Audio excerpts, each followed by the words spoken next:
Arganissima, New York.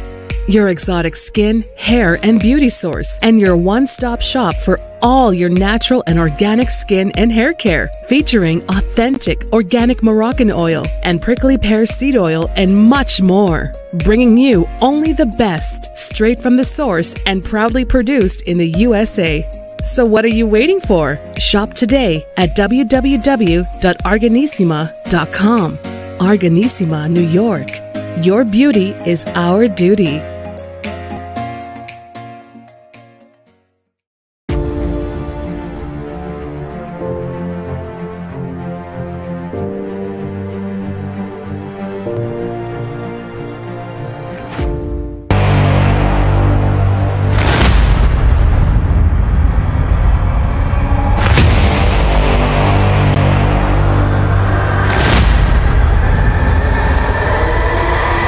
Folks, welcome back to the Fit and Fab channel, the Nutritious channel, and iHealth Radio with your host, Hurricane H. New day, new show, new topic, new guest. Today, we're going to go back to the basic elements of nutrition, basic elements of even franchise ownership and how it works and some of, the intricate stuff and, the drivers behind something like that. We're going to talk about a world of a different kind of franchise formula, which is, we've talked about kickboxing and other things. And today we're going to talk about Pilates.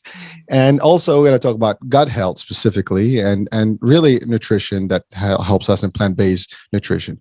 With me today, I have a holistic nutritionist and also the owner of a franchise, brand. And we're going to talk about all that. So I have with me Hope Pedraza. Hope, welcome to the show. How are you today? I'm great. Thanks so much for having me.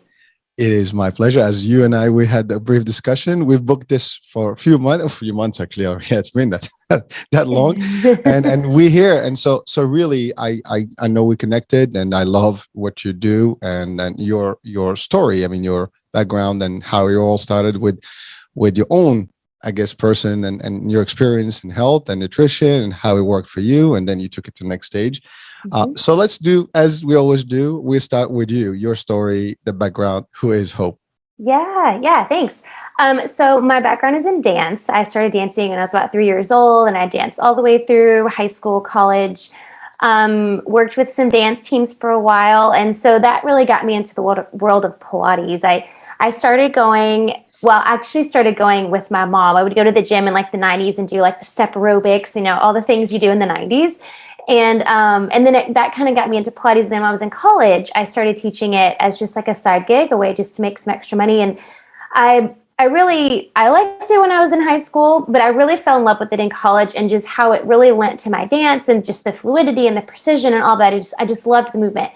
And then when I was in college, I also started working with Division I athletes. So I worked with college teams and boys and girls basketball, volleyball, and helped them with like kind of the strength and conditioning part, but with my Pilates, and was really able to see how it really affected just overall like mobility, agility, injury prevention, like talking to the coaches where they're like, yeah, I can totally see a difference in the guys and how they're running and their like agility and their drills and stuff. So I really just fell in love with just how it affects the whole body. And so I continued to teach and eventually just kind of fell into the opportunity to open my own studio. I actually bought a failing yoga studio. She was going to close down, and I'm like, the space is here. The opportunity presented itself, so see what I can do. So I bought it, and I rebranded, changed the name, and kind of turned it into my own Pilates-based fitness studio. And so we offer mat Pilates classes, but then we offer a wide range of signature classes that are all based on Pilates principles. So some higher intensity classes,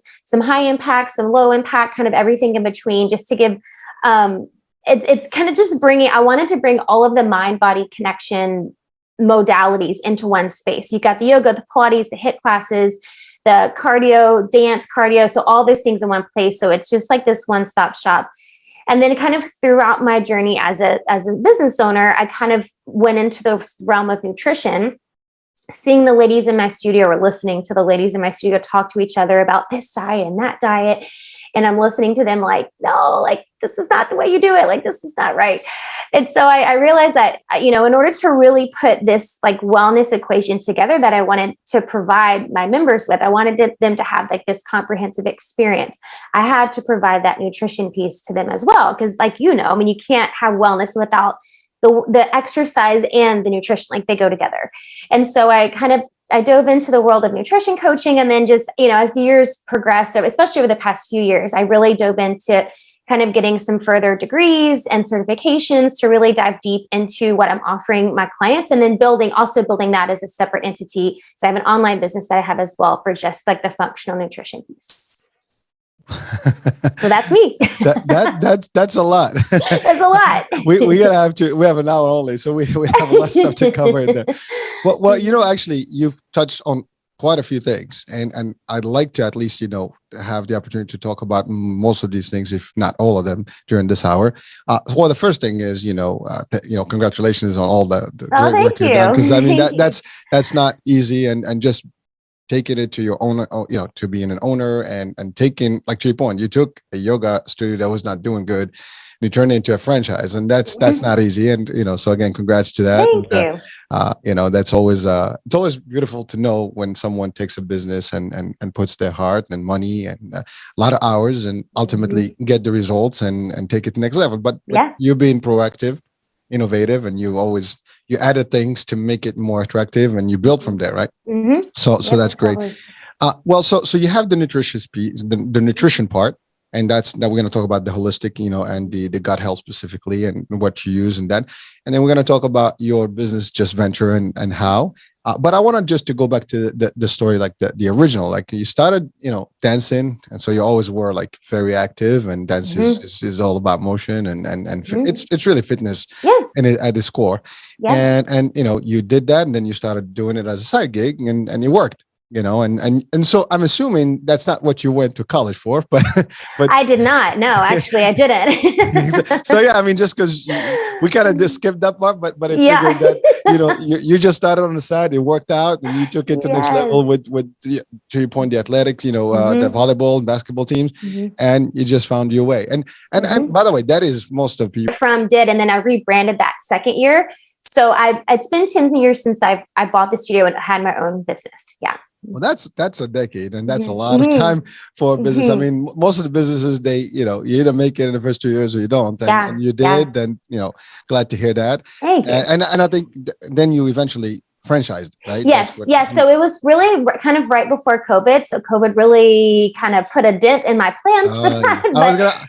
I was gonna say that because gyms are I mean, I've experienced it too. I mean, in our world, I mean, this whole thing started. We also have a fitness program, and to your point, the gyms and all the fitness, wellness, all the stuff got almost well, I mean, that's one of the first businesses and the last ones to reopen. It was rough. It was a rough time. It was rough, but you know what? You adjusted, you adapted, and you're here.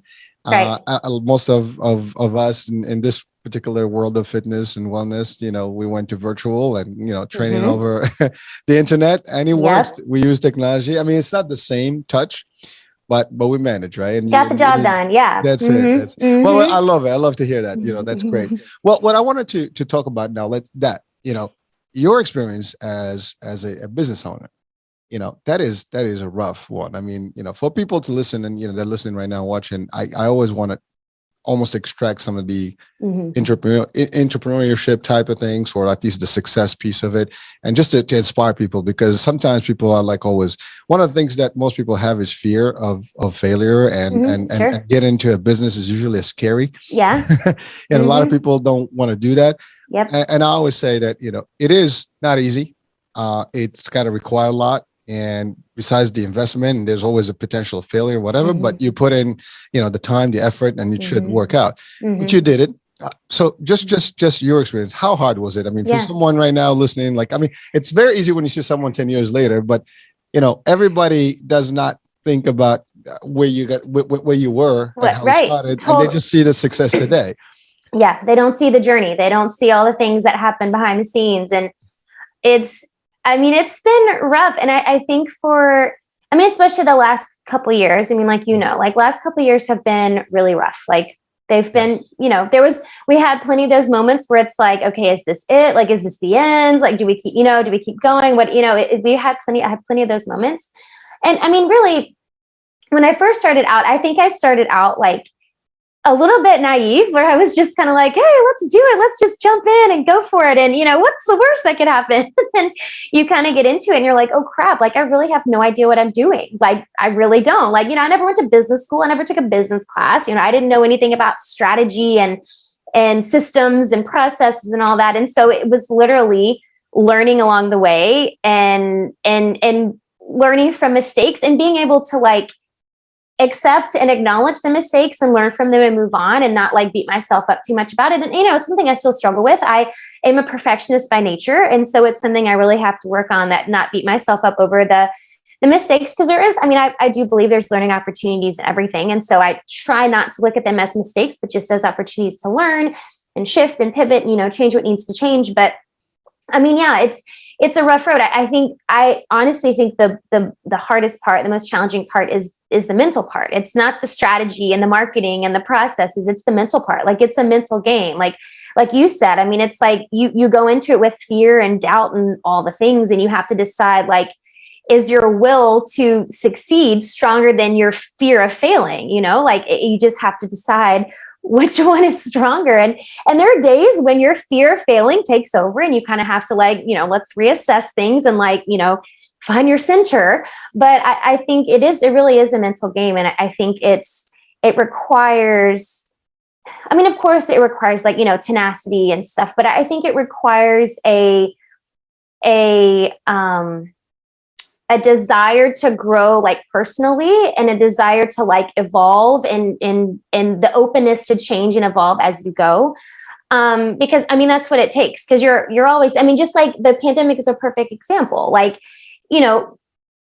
Being willing to evolve and make changes and pivot on a dime. It was literally for us. I don't know about y'all, but for us, it was overnight, where it's okay, what are we doing? Let's figure this out literally overnight. And the next day we were closed. So it's you have to be quick on your feet and have that desire to okay, let's shift, evolve, pivot, do what we need to do so we can keep going and, keep the ship running in the right direction. Well, and thank you for sharing that. And there's few key items or key elements you just mentioned right now that I think they're powerful. One is, you're right. It's not easy, and you do get those moments, and it's a mental toll that you get. And unfortunately, sometimes it can be against you, but you have to work through it. But then you mentioned something very sweet, and for people watching, I think they should really focus on that.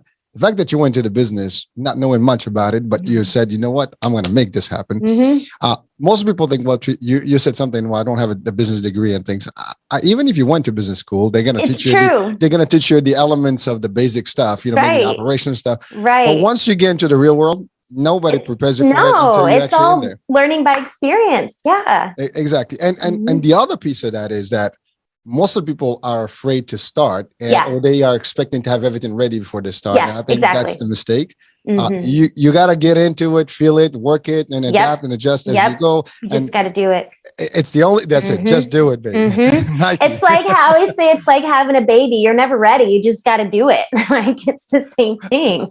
Well, you're right. And by the way, for both male and female, that's right. You have a baby, you don't know what to do with them until they're there, and then you have to figure it out. You figure it out. So, but you're right. I think that is a powerful message for our audiences. Although this is not a business show, but I think it is in a way, because you have actually a successful one and you've turned into a franchise, and most people are afraid of getting into any type of business. And you're right, any business goes up and down. And the other thing is, failure is a feeling that you feel, that you think that you have, and it only I guess materializes or really becomes when you stop, when you give up. It's a choice. I really do. It's a choice. Yeah. You didn't give up. That's it. You never fail. Right? And that's, I say this, you never fail until you stop whatever it is. As long as you're in it, you're winning it. So, and you keep and you just keep up.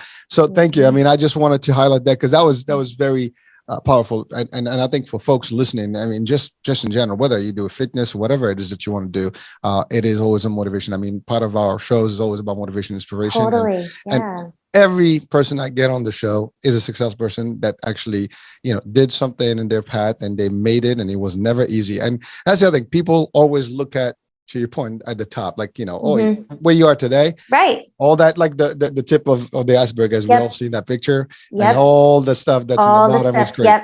And it's sometimes only when you hear it and you really hear it from the mouth of people that have gone through it, then we realize what it is. And so for folks, if you're listening and watching, if you have an idea, if you have a dream, go for it. Don't worry about it. Just dabble with it. And you said it. What's the worst that's going to happen? Yeah.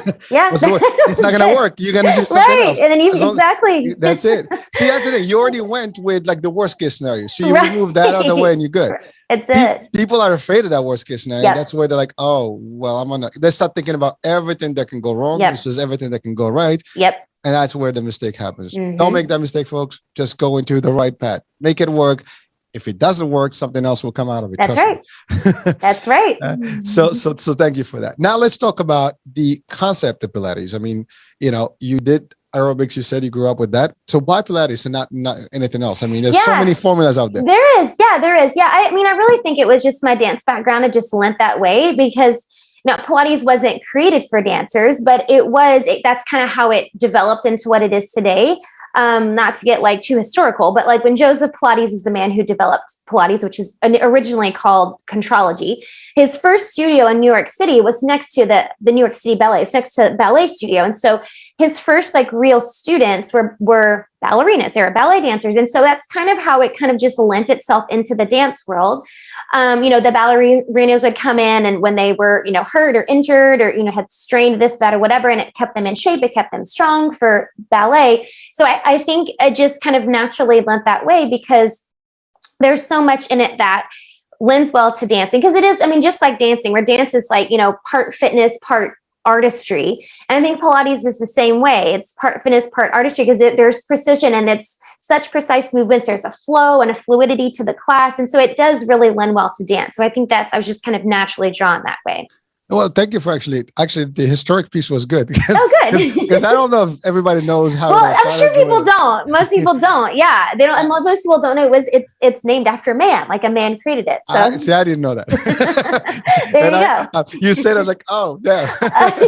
It came out so quick and it became a trend for and that was it. So everybody, Pilates was the new thing, and you see in the movies, see this and that, and that's about it. And no one, I really didn't take the time to actually kind of see the source of it, how it all started. But thank you for sharing that. You're welcome. Well, and it's interesting too. I think it's important piece. I really think it's an important piece to know because Joe Pilates, who created it, he actually created it for wounded soldiers in the war. So it wasn't even, people think it's like a woman's workout or it's like a sissy workout, but it wasn't even made for women. He used it for wounded soldiers in the war and then brought it over to the United States. So it really is for everybody.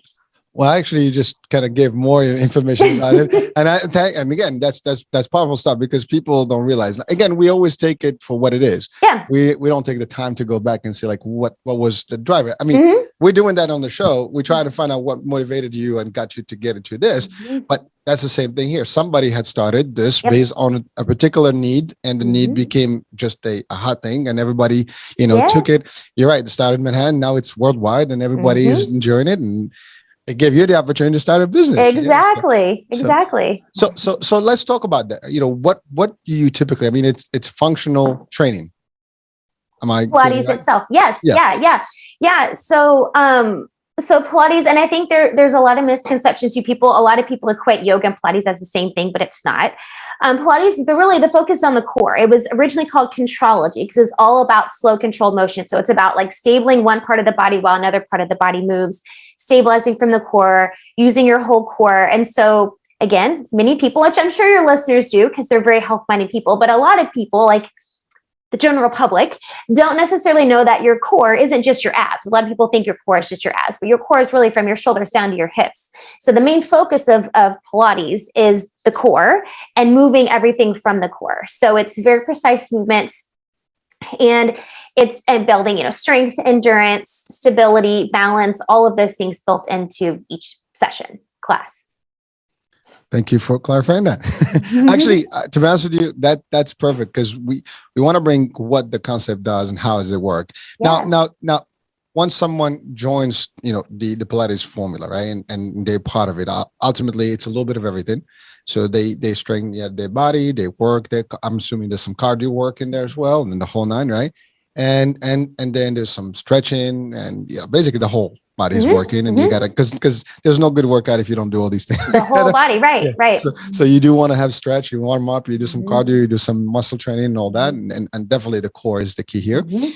And now when you do this, I mean, is there a motivation of, let's say, because a lot of people go into the fitness to to lose weight, right? So weight loss is a big deal, right? Maybe toning. Is there any functionality to that effect, or is it really just to get you agile? Yeah, I mean, I think it's both. I mean, I think it depends on the person too, and that's really why one of the reasons why I created my studio in the way I did, because I wanted to be able to offer all of that. Now, somebody doing just Pilates, I mean, yeah, with the right diet changes, sure, you can lose weight, but I mean, it's not a high intensity class, so you're not getting a whole lot of like intense cardiovascular work.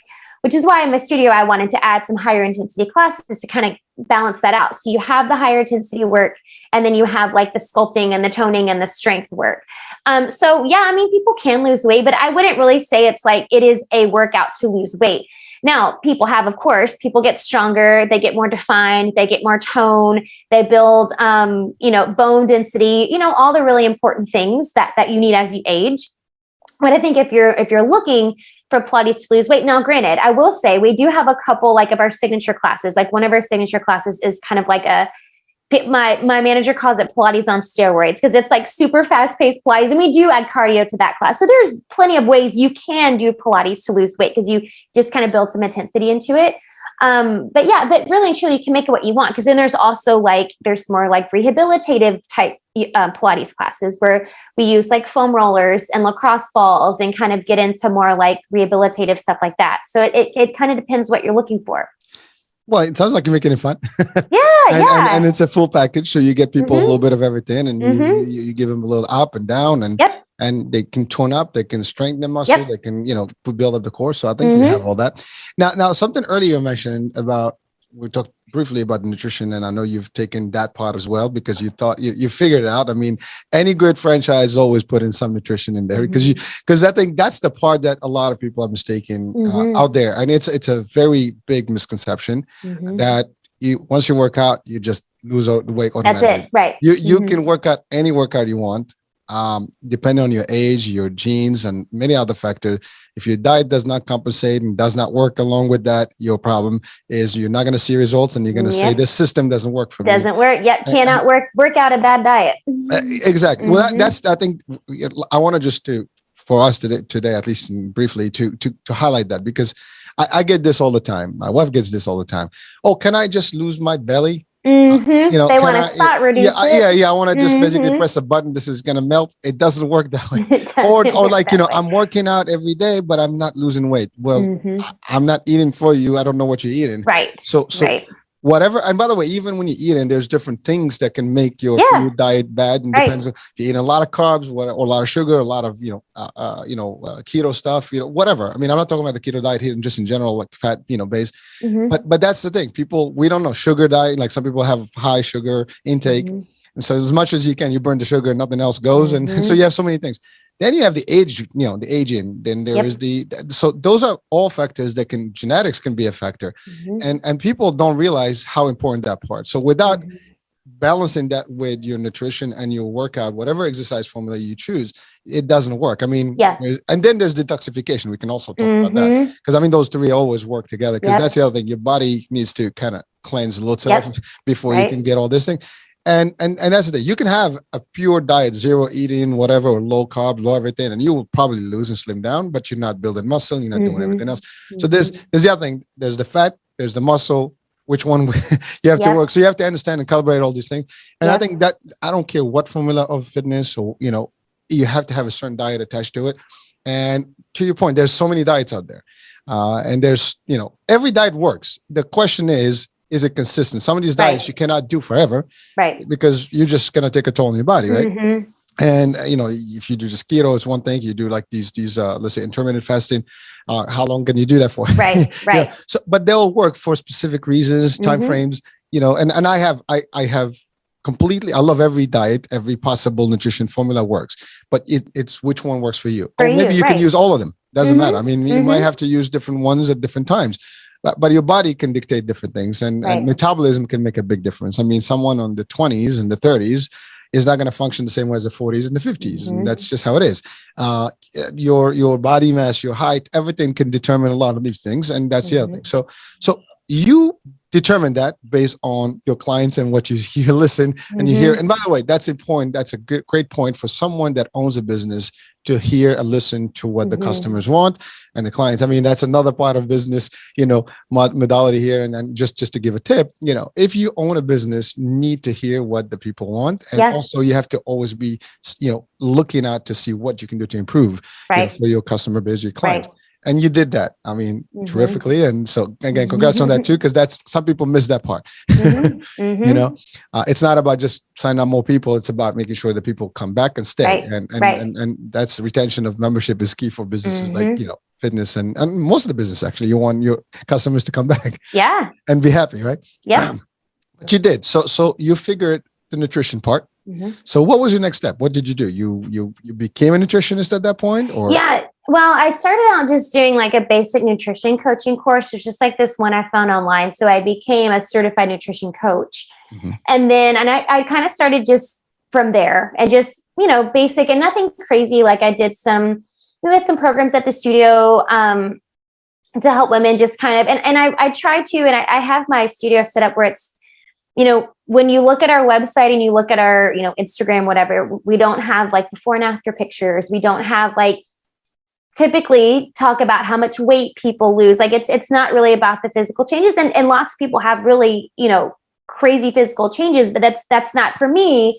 It's all about like moving for the joy of movement, and it's moving to feel well and to feel, vitality, that kind of thing. So when I first started out, my nutrition programs were, we have challenges every now and then. Like we do like a 28-day challenge and, there's like a meal plan and all that. So we kind of started just basic stuff like that. And then some years later, I decided I wanted to get my degree in holistic nutrition. So it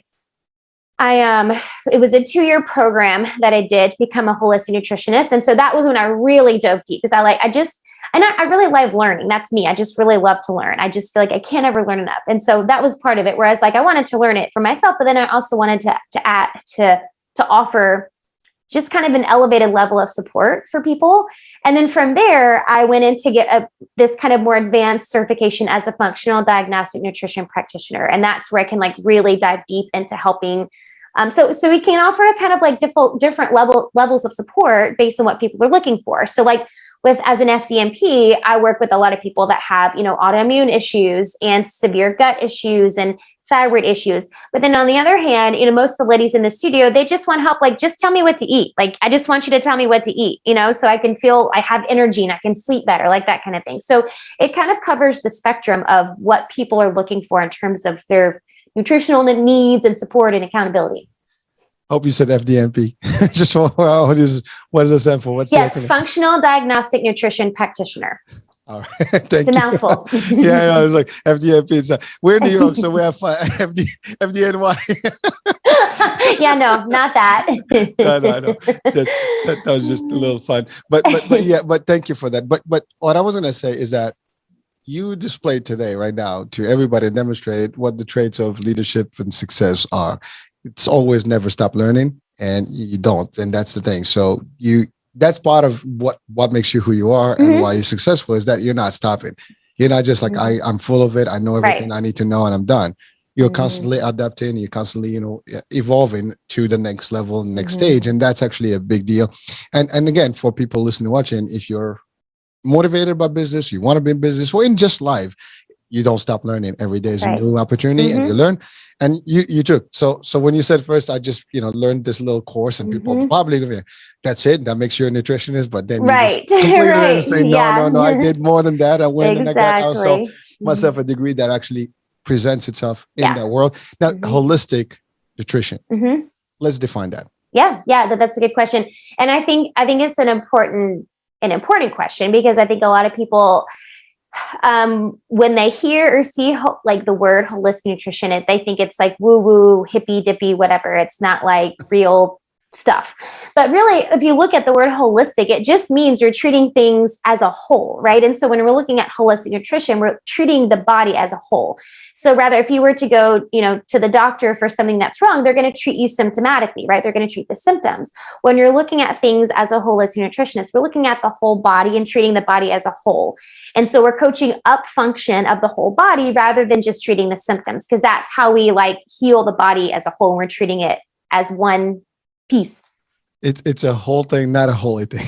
Yes. It could be holy if you wanted it to be. Well, I mean, I know there's some parts of some other formulas that actually have some holy piece to it. Yes. So there's other function, but I get you.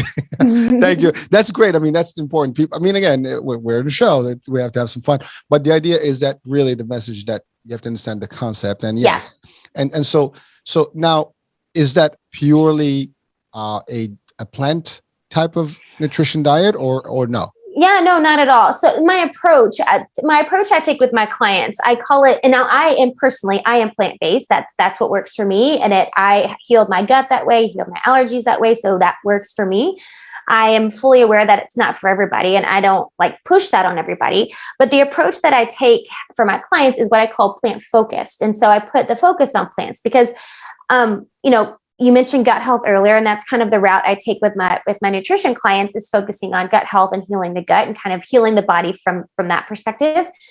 And so first answer to your question is no, it's not plant-based. The diet is not plant-based. When I take a plant-focused approach, most of my clients, I think maybe one client, maybe two, that I've ever had have been plant-based or mostly plant-based. All the rest of them, that's not the goal. And my goal isn't to turn people plant-based or to make them plant-based. It's really just shifting how they're looking at their plate and how they're looking at their meals to put the focus on plants, because that's where we get the fiber and the vitamins and the minerals and the antioxidants. And we build a healthy gut microbiome. We help build a healthy gut with the good stuff that's in plants. So whether your diet includes meat or not, it's not an issue. It's just, can we put the focus on plants and just kind of be more plant forward with, how we eat? Well, thank you for clarifying that. And that's important, because we're transiting to the gut health, So what does our gut need? Yeah. I mean, that's a big question. I think if we understand what it needs, then maybe we can adjust accordingly. And I don't think we do know that. I mean, especially listen, I make fun of my kids all the time. I mean, I have, just later age teenagers almost get into that adulthood business. And frankly, I make jokes with them all the time that they're going to ruin the economy, because the only menu, things that they have is nuggets or chicken strips, burgers, everything that's unhealthy is in their diet, nothing else. Right. But obviously we're talking today, and these shows are progressive. They're going to exist for eternity in the internet. And generations are probably going to exchange them and see them. But the fact of the matter is, while we can talk about the current generation, whoever, but we have a diversified group of people that have different ways of looking at food. And again, this show, for example, is worldwide. So the diets actually vary around the world. The food habits and even the kitchen, type of cuisines and things like that that they have are different. So the diet programs may vary, but the fact of the matter, gut health is the same. I mean, we're humans, and I got the same thing no matter where we stand on earth. So what is the basic need of a human gut, to be healthy and give us what we need? Yeah, that's a good question. So I think the first, to answer that, the important thing to know is what your gut microbiome is. So your gut microbiome is all of the bacteria and the enzymes and the yeast and the fungi, all the things that are in your gut. It's in your stomach, your intestines, your colon. It's all of those parts. And we need a healthy gut microbiome to have a healthy body. So 80% of your immune system lives in the gut, which means if we're not taking care of our gut, your immune system is going to suffer as well. And so when we're building a healthy gut microbiome, we're looking at a healthy balance of good and bad bacteria. We're looking at a healthy gut lining. So the mucosal barrier, the lining of your gut, a healthy gut lining. And when we're looking at that, this is kind of, I mentioned before, why I really put the focus on plants and having a plant forward diet, because so getting a little sciencey for your listeners here. When plants break down in the body, they break down as short chain fatty acids, and those short chain fatty acids, this is like the magic of plants. This is what helps build a healthy gut lining. It's what helps feed the good bacteria in your gut. It's what helps feed a healthy gut microbiome. And so that's why I'm all about the plants, because this is what helps build a healthy gut. And when we're not eating enough plants, or we're not eating a good variety of plants, that's when our gut can start to suffer. And in addition to other things, of course, there's other factors involved with inflammation and, other things going on in the body. But just specifically talking about the gut, because that's what you were asking about. Mm-hmm. We're looking at building a healthy gut microbiome, which affects, because the other part of that too, not only does it affect your immune system, but virtually every hormone in your body has some connection to the gut, whether it's an enzyme that's going to create that hormone, or whether hormones are affecting your gut. Your hormones all affect your gut affects your hormones. So the whole body is affected by your gut. So it's really important to understand what the gut microbiome is and what it takes to build a healthy one. Well, so you mentioned bacteria, good and bad. Mm-hmm. And most people were like, oh my God, bacteria, how is that mm-hmm. possible? Are we going to get bacteria here? Mm-hmm. So how do you kind of break that down to people? Because that's like, I'm not going to have bacteria is usually, usually a bad as a disease, right? Right. Yes. So how do you present that to people? Yeah. So there is both good and bad bacteria in your gut. And that's what helps things break down. It's what helps, like those hormones I was talking about. It helps your body function.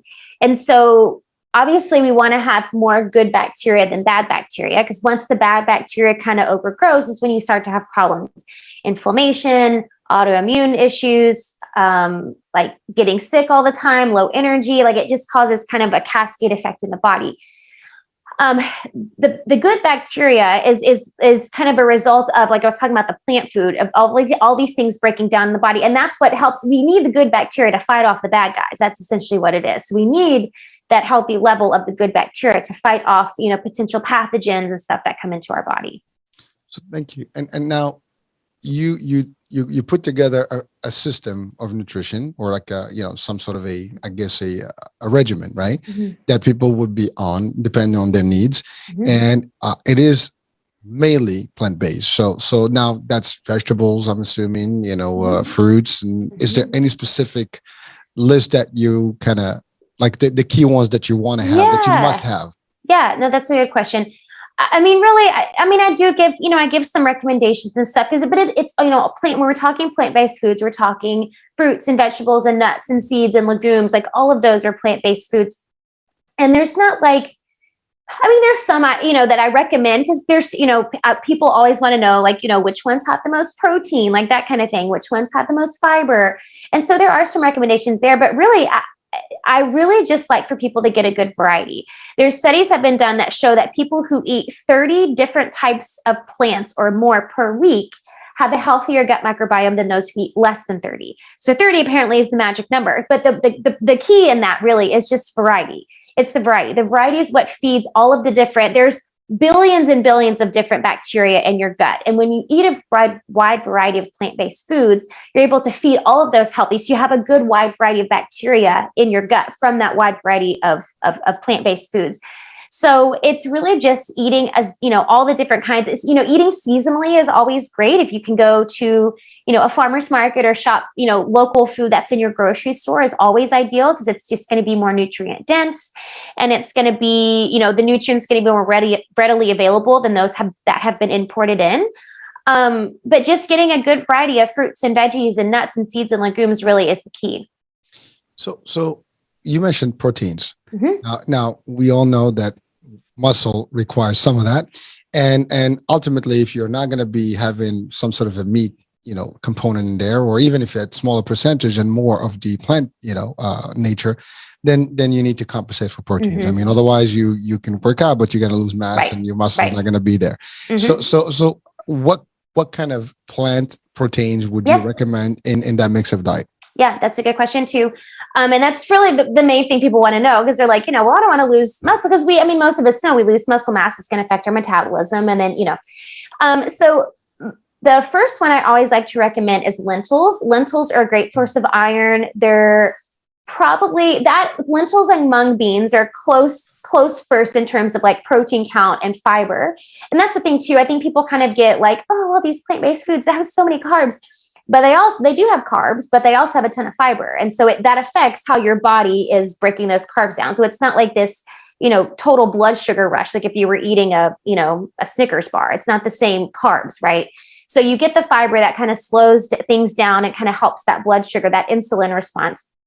But lentils are great. Lentils and mung beans are really great sources of protein, iron, fiber, like all the good things. Hemp seeds are a really great source of protein. Now, hemp seeds are higher in fat, so just keep that in mind. Hemp seeds are a great source of protein and a really good like bioavailable source of protein. They've got omega-3s, omega-6. They've got a lot of good vitamins and minerals in them. And legumes in general are going to have, good protein. Tempeh is a really good source. So for those who, I know some people, can't eat soy if there's like a intolerance or something, but for those who can, tempeh is really good. And tempeh is basically just like fermented soybeans that have been like pressed together. Not a whole lot of flavor. So it just requires you to season it a lot, but it's a really good source of protein. We eat a lot of that at my house. Kind of like tofu. If you've ever had tofu, it's like, there's not a lot of flavor going on. So you have to, put some sauce on it or saute it or season it or whatever. Tofu is another good source of protein. But I think if, sticking to a good variety of different legumes and some grains, like quinoa is not a super great source of protein, but it does have more protein and fiber than other like whole grains like rice or something like that. But sticking to a good variety of seeds and legumes, that's going to be where you really find your protein. And then finding a good quality plant-based protein powder. I always recommend that to my clients. And one that, there's things that you really have to think about when you're choosing a protein powder, in my opinion. I always recommend a plant-based protein powder, whether people are plant-based or not. I think they're more tolerable for people. A lot of people have issues with the whey protein. It doesn't always digest very well. But when you're looking at a protein powder, even if you're getting one that's not plant-based, you really have to be careful. And there's been some articles, I think more recently, this is kind of coming to light, but there's been some articles about like toxicity of heavy metals in protein powder. So that's the other thing too, is to find a protein powder that, and there's some companies that they use third-party tests, like tests for heavy metals, because if you're not being mindful of that, you are putting more toxins in your body if they are high in heavy metals. So that's the other thing too, is finding a good plant-based source of protein. And I like a good mix, a mix of like pea protein and hemp protein and sunflower seed protein, a good blend of a plant-based protein, because it's going to have all the amino acids that you need that people think you're going to miss if you eat plant-based, but you're really not. You just have to eat a good variety of foods. And then just being mindful of the brand that you're buying, that you look into how they test for heavy metals. That's a lot. It's a lot. And by the way, thank you for being technical. So that we want to educate people about all the different things. So one thing that came to mind as you're talking about the gut health and the actual like the enzymes and all the stuff. So probiotics are known to be more of a dairy thing, right? Well, I think that's where you get them, like yogurts, whatever, for the gut. Now, that's not something that you encourage. No, is there anything that in the plant-based that can actually compensate for that? Or it's Yeah. So they're not just found in dairy. It's really just in fermented food. So yogurt is a good source of probiotics, but nowadays, since plant-based is it's kind of trendy right now, you can find lots of plant-based yogurts. There's coconut yogurt, there's almond yogurt. So you could still buy yogurt, but there's other great sources too. There's kombucha, which is like it's a fermented tea. There's tempeh, actually, that I just talked about, the fermented soybeans that are kind of pressed together. Those are a good source of probiotics. It's fermented. Sauerkraut, kimchi, anything fermented like that. You can make homemade pickles. All of the foods that are fermented like that are really good source of probiotics. So you just kind of like, took that whole picture of my mind right now. So I just put that in terms of either pills or yogurts and stuff. That is that's it. Yeah. But a lot of people think that. Yeah, right. A lot of people think that. So you kind of like give me a whole different list that I never looked into it. I mean, I do have, I enjoy a little bit of all, so actually I mix up my diet, but certainly I didn't realize that was there's some substitution in the world of, and so now, the concept of nutrition can vary also in terms of age. even gender. I mean, what works for a man may not work for a woman. Right. There's a diet, age groups, also pregnant versus not pregnant. There's different the menses, whatever. There's so many things that can affect your metabolism at any given time. Is there anything that you do to kind of tailor the diet officially to one or the other versus or age group? Yeah. I mean, really and truly, there's unless it's like a challenge or something we're doing at my studio, all of what I do is tailored to, unless it's like, in a group setting, it's all tailored to the person because everybody is different. Mm-hmm. Even if we're not talking about age or gender or whatever, everybody's going to be different. But when we are talking about age and gender, because the biggest difference is really how our hormones affect the body. Obviously, men and women have very different hormones. Mm-hmm. We have different hormone cycles. Women, if they're, premenopausal, are on a 28-day cycle. Men are in a 24-hour cycle. So you have to keep that in mind when we're looking at different diets and stuff. And you were mentioning before some like keto diet, intermittent fasting, all of those. I think the other important thing for your listeners to know is that those diets and a lot of the fad diets that we see out there, they weren't made for women. Like women's bodies are completely different. In fact, all of the studies done on intermittent fasting are done on men. So all of the findings that are coming out about, how great intermittent fasting, they've been all been done on men. They're not on women. They're not based on women's bodies. And so because women's hormones fluctuate, we're on the 28-day cycle, it's going to totally affect our bodies differently. And it's going to affect our blood sugar differently. So it's not the same. It's not the same animal when we're looking at it, comparing men to women. And the same thing with the keto diet. The keto diet wasn't made as a diet at all. It was originally made for kids with epilepsy, but we've turned it into this diet because of the whole Atkins thing that happened in, what was that, like the 90s or something, whenever that came out. But it kind of turned into this diet fad. And again, most of the studies of the keto diet are also done on men. So I think it's an important thing to understand that men and women we're not meant to have the same diet, bottom line. Well, it's funny because you said that. I'm laughing. You're probably looking at me like, what? But, because this is like all news to me, and I think everybody's going to be like, really? Because when you hear about things, you think it's all dedicated to women. Yeah. And it's funny. I never knew that it was all. Most people don't. All the testing is done, man. Yeah. And that's the other thing. Like if you use it that way, it's never going to be the same because you have to adjust, accordingly. Yeah, right. But that's not something that I think the common, person right now would have known. Right. Believe me, I'm involved in this, but that's not something I've known. I mean, like I said, I love the shows because every day I learn something new. You learn. That's right. But it's awesome because, it gets us closer to this. I mean, to understand how the dynamics and you're right. I mean, people are going to be like, I think even women will be probably shocked today. Like, oh, really? Totally. It's amazing. So now your program, right? You have the regular classes, then you add the nutrition. Is there is that a 6-week program or is that like a, just an ongoing program that you do? Because I know some fitness franchises, for example, they have these programs at 6 weeks training and nutrition, but it's more like geared towards, weight loss versus just, keeping a nice diet and healthy, body and physique. Yeah. So how's your formula different? Yeah, for us, it's kind of seasonal. It kind of depends on what people are looking for. So we do have a 6-week program. We have a 28-day program. We have an 8-week program. We have a 21-day. So it kind of just depends. So some parts of the year, especially kind of at like that really exciting, early part of the year when everybody's like, yay for New Year's resolutions. Yes. Yeah. The 6-week program is always a hit because people are like ready. They're ready to like reset their bodies, all that. And for us, really, I mean, people lose weight and stuff on the programs, but for us, it's more about like giving people a reset. Like, let's refocus on what we're eating. Let's refocus on being mindful about what we're eating. Let's refocus on like moving our bodies consistently. So it's more of like a reset than like, hey, let's lose, 20 pounds or whatever. Not to say people haven't, because I have, and we've had women lose a lot of weight on these, but it's more of just kind of like resetting the body and kind of recalibrating to like that. Let's get back into that mindful piece of like eating and exercise kind of thing. But overall, the program is just basically you're a member, you come in, you enjoy your workouts and everything. And how often, I mean, is that like you have to have a certain amount of days a week or you can just come in whenever you want? We have a lot of different options. So it's all based on, I am a big proponent of just giving people what they want.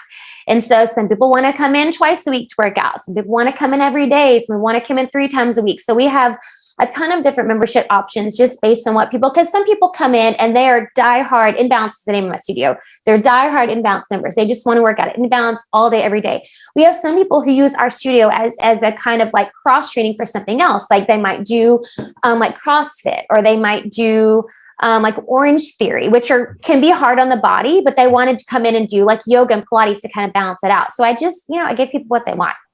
I love it. So now let's talk business. Let's talk, the franchise itself.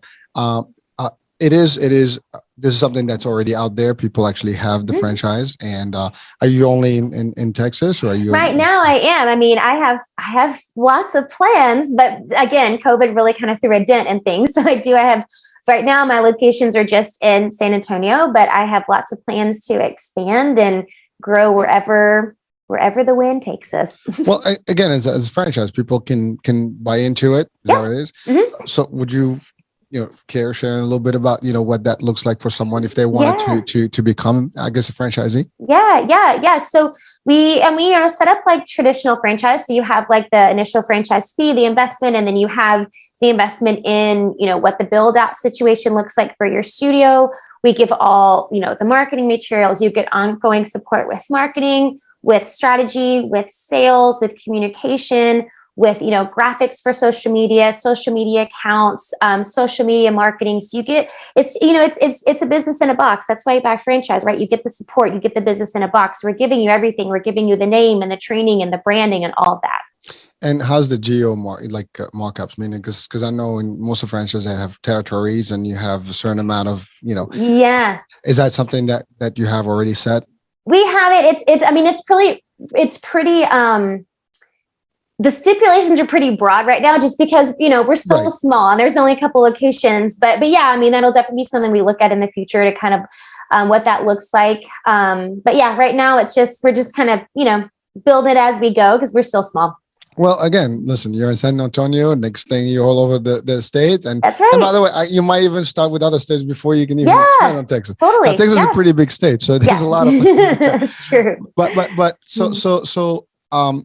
so basically, how can people reach out? I mean, just basically go on the site and inbalancestudios.com is our website. There's a franchise page there. There's a tab at the top that says franchise. You can look up all the information, send in a request for more information, and then, just following us on Instagram, inBalance SA. You can kind of just follow along, see what we're doing, and just see what we're about. And this is only for the States, or can it be maybe like in Canada and maybe because some franchises can be also open to different opportunities, even overseas. Again, I'm just asking because people can be listening to this. Totally. I get listeners all over Europe and other continents. So hey, I am up for global domination. So anybody wants to go, I'm open to it. I love it.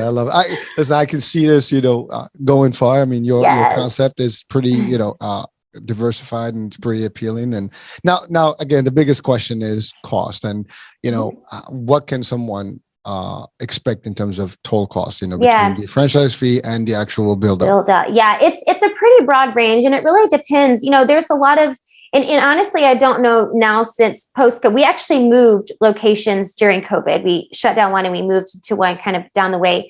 And so I don't know what real estate is right now, but I know most of the time, generally speaking, especially in newer buildings, landlords are pretty, they're pretty good at offering like, a tenant allowance for build out. So they offer to pay you a certain amount of the build out, which is nice, depending on where you are. And obviously states are going to be different, but so it really is a broad range for the investment. So it could be anywhere from, $50,000 if you have a really generous landlord who pays for a lot of the build out, all the way up to $150,000 if you're having to pay for a lot of stuff out of pocket. So it's a pretty big range, just depending on, kind of what you run into in terms of the build out situation. I mean, that's going to be your biggest investment is the build out, because you've got to build the building and, get all the things set up and equipment and all that.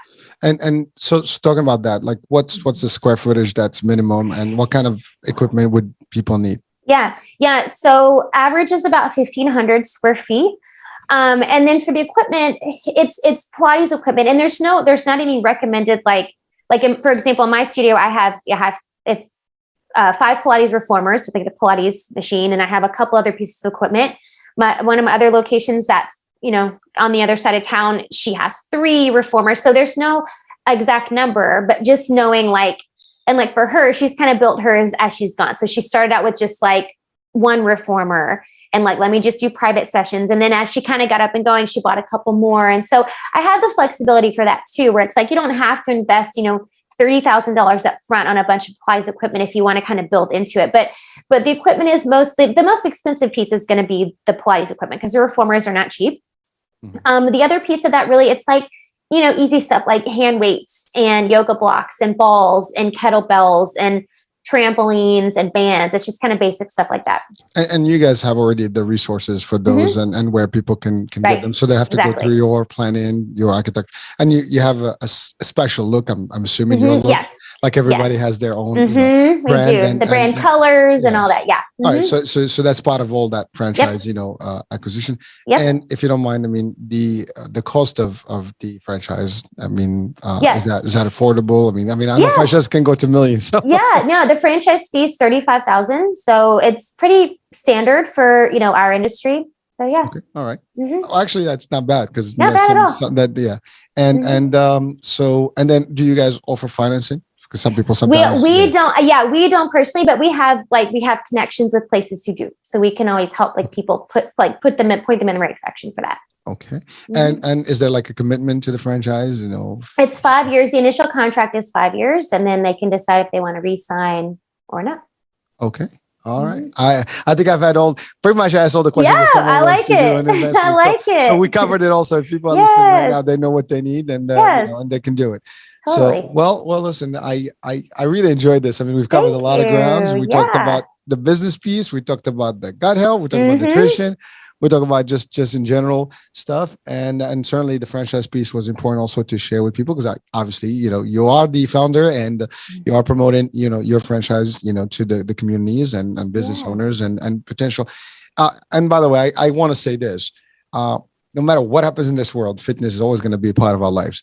And, and this was actually a proven test, at the worst scenario, we were still able to make it. And, and the virtual piece did come in play. It's not the best way to do it, but we did it. And, I think we're past that stage right now. And that's it. I don't think anything else can be worse than what we had. I totally agree. I say that all the time. If we can make it through a global pandemic, we can do anything. That's it. I think that's it. So any last words of wisdom and that you want to share with our audiences right now? Oh man.